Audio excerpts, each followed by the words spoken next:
بسم اللہ الرحمن الرحیم. ایک نئے ٹاپک کے ساتھ آپ کے سامنے حاضر ہوں.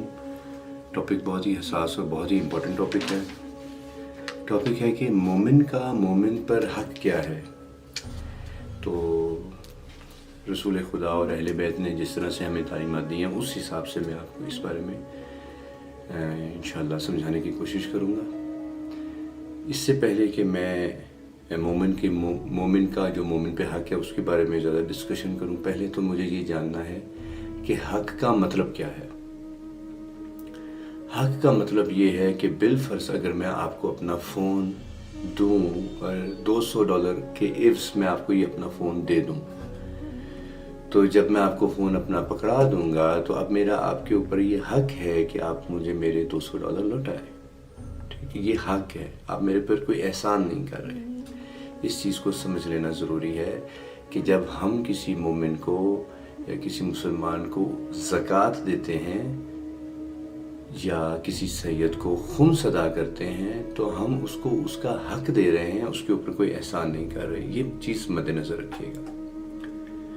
تو یعنی اب جو حقوق مولا ہمیں بیان فرما رہے ہیں کہ مومن کا مومن پہ کیا حق ہے، تو جب مومن دوسرے مومن کا یہ حق ادا کرے گا تو اس کو اپنے ذہن میں یہ چیز ذہن نشین کر لینی چاہیے کہ یہ اس نے حق ادا کیا ہے، کوئی احسان نہیں کیا. احسان کا درجہ الگ ہے. تو امام جعفر صادق علیہ السلام سے کسی نے یہ پوچھا کہ ایک مومن کا دوسرے مومن پر کیا حق ہے، تو آپ نے فرمایا کہ پہلا حق یہ ہے کہ جو اپنے لیے پسند کرتے ہو وہی اس کے لیے بھی پسند کرو، اور جو اپنے لیے ناپسند کرتے ہو وہ اس کے لیے بھی ناپسند کرو. دوسرا حق یہ ہے کہ اس کی رضا و خوشنودی کو مد نظر رکھو اور اسے ناراض مت کرو.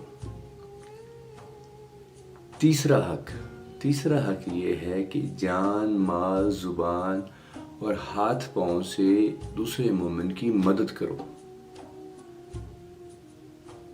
چوتھا حق، یہ تقریباً ہم باتیں یہ سب جانتے بھی ہیں اور ماشاءاللہ کوشش بھی کرتے ہیں ان پہ عمل کرنے کی.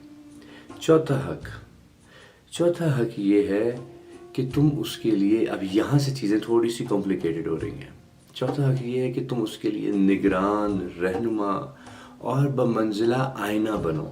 بمنزلہ آئینہ کا کیا مطلب ہے کہ تم اس کے آئینہ بنو. اگر اس میں کوئی غلطی ہے تو تم اس کو بتاؤ، اس کے رہنما بنو، اس کی رہنمائی کرو، اچھے مشورے سے اس کی مدد کرو.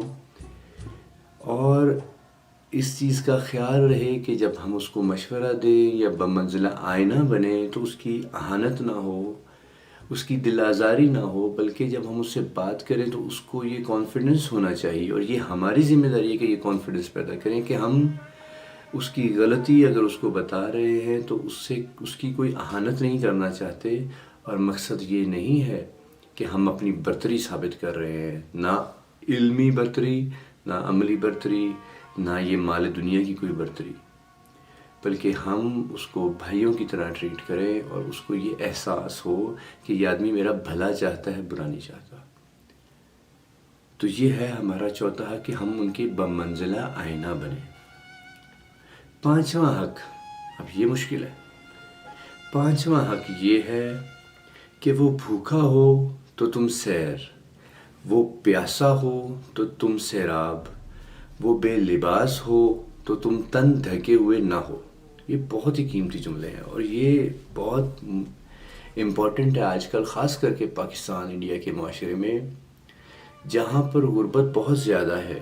وہاں پر کچھ مومنین اور کچھ افراد ماشاءاللہ ان کو اللہ نے بہت دیا. میں ان کی بات نہیں کر رہا جو حرام پیسہ اکٹھا کر کے بیٹھے، میں ان کی بات کر رہا ہوں جو حلال پیسے کے ساتھ زندگی اچھی طریقے سے گزارے ہیں. بے شک گزاریں، لیکن یہ حق سن لیں. امام نے کیا کہا ہے کہ وہ بھوکا ہو تو تم سیر، وہ پیاسا ہو تو تم سیراب، وہ بے لباس ہو تو تم تن ڈھکے ہوئے نہ ہو. آپ دوسرے مومنین کی ذمہ داریوں کا احساس کریں. اور بالفرض اگر کوئی مومن آپ کا غربت میں زندگی بسر کر رہا ہے اور آپ 1 کروڑ کی گاڑی میں بیٹھ کے زوم کر کے نکل جاتے ہیں تو یہ درس اہل بیت کے خلاف ہے بات. اگر ایک آدمی بھوکا ہے اور وہ سال سال گوشت نہیں کھا رہا بالفرض، اور دال پانی سے گزارا کر رہا ہے، اور آپ کے گھر سے بھنے ہوئے بکروں کی خوشبوئیں آ رہی ہیں، تو یہ بات بھی اہل بیت کے درس کے خلاف ہے۔ تو اول تو ان کی مدد کریں، جتنی مدد کر سکتے ہیں اتنی مدد کریں، اور اگر نہیں کر سکتے تو خدا را ان کو چڑھائیں نہیں، ان کی اہانت نہ کریں، ان کو ان کی احساس محرومی نہ کروائیں۔ یہ بہت امپورٹنٹ ہے، اور یہ بہت بڑی قباحت چل رہی ہے۔ پھر چھٹا حق، اب سوچیے، غور کیجیے، یہ حقوق ہیں، یہ وہ باتیں ہیں جو ہمیں محفلوں میں، میلادوں میں، مجالس میں، نعتیہ پروگراموں میں یہ باتیں ان کے بارے میں کی جاتی ہیں کہ کملی والے کی مجھے در پہ پھر بلانا، مدنی مدینے والے، یہ باتیں کی جائیں گی، یا بڑے بڑے قصیدے بھی کہے جائیں گے، مولا علی کی شان میں قصیدی، حق علی علی علی مولا علی علی، یہ بے شک اچھی باتیں، میں ان کا انکار نہیں کرتا ہوں، لیکن امام علی کیا کہتے ہیں، جناب رسول خدا محمد مصطفیٰ صلی اللہ علیہ وآلہ وسلم کیا چاہتے ہیں ہم سے، یہ وہ باتیں ہیں۔ وہ یہ چاہتے ہیں کہ میں ان چیزوں کو اپنی زندگی کا حصہ بناؤں، لیکن میں یہ باتیں کرنے کو تیار نہیں ہوں، نہ ان پہ عمل پیرا ہونے کو تیار ہوں۔ بس میں یہ کہنا چاہتا ہوں کہ مجھے در پہ پھر بلانا، اور مولا علی علی مولا علی علی، بس اتنا کرنا چاہتا ہوں۔ ان کو اپنا رہبر نہیں بنانا چاہتا، ان کو پیر بنانا چاہتا ہوں کہ جس کی تعریف کروں، جس کو آگے سجدہ کروں، ان کے آگے جھکوں اور مجھے جنت مل جائے۔ تو چھٹا حق یہ ہے کہ تمہارے ہاں نوکر ہوں اور اس کے یہاں نہ ہوں، تو ضروری ہے کہ تم اپنے ملازم کو بھیجو کہ اس کے لباس کو دھوئے، اس کے لیے کھانا تیار کرے اور بستر بچھائے۔ آپ دیکھیے کہ کس لیول پہ امام حقوق بیان کر رہے ہیں۔ احسان نہیں ہے کہ آپ کے گھر ملازم ہوں اور آپ دوسروں کی مدد کے لیے، اپنے ہمسائے کی، اپنے مومن بھائی کی مدد کے لیے بھیجیں، تو یہ اس کا حق ہے کہ آپ کا ملازم اس کی بھی ہیلپ کرے۔ ساتواں حق یہ ہے کہ اس کی قسم پر اعتماد کرو، جب وہ قسم کھائے اس کی دعوت کو قبول کرو، اور اس کے ہاں کوئی بیمار ہو تو اس کی بیمار پرسی کرو، اور اس کے جنازے کی مشایت کرو، اور جب تمہیں علم ہو کہ اس کو کوئی حاجت درپیش ہے تو اسے پورا کرنے میں جلدی کرو، اور اس بات کا انتظار نہ کرو کہ وہ اپنی حاجت تمہارے سامنے پیش کرے۔ بہنوں اور بھائیوں، یہ وہ حقوق ہیں جو ہماری کوتاہی ہے کہ یہ تو حقوق ہم اپنے بہن بھائیوں کے بھی پورے نہیں کر رہے، تو مومنوں کے پورے کرنا تو ہم دور کی بات ہے۔ تو اسلام بیسیکلی یہ چاہتا ہے کہ تمام مومنین آپس میں بھائی بہن بن کے رہیں، ایک دوسرے کا احساس ایسے ہی کریں جیسا اپنی ذات کا احساس کرتے ہیں، اپنے بچوں کا احساس کرتے ہیں، دوسرے مومنین کا بھی ایسا ہی احساس کریں۔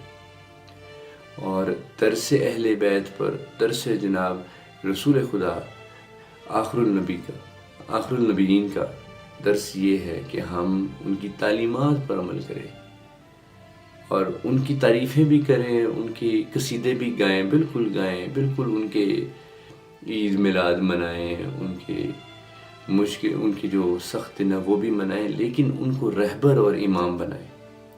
مجھے اپنی دعاؤں میں یاد رکھیے گا، میں آپ کی دعاؤں کا طالب رہوں گی۔ السلام علیکم، خدا حافظ۔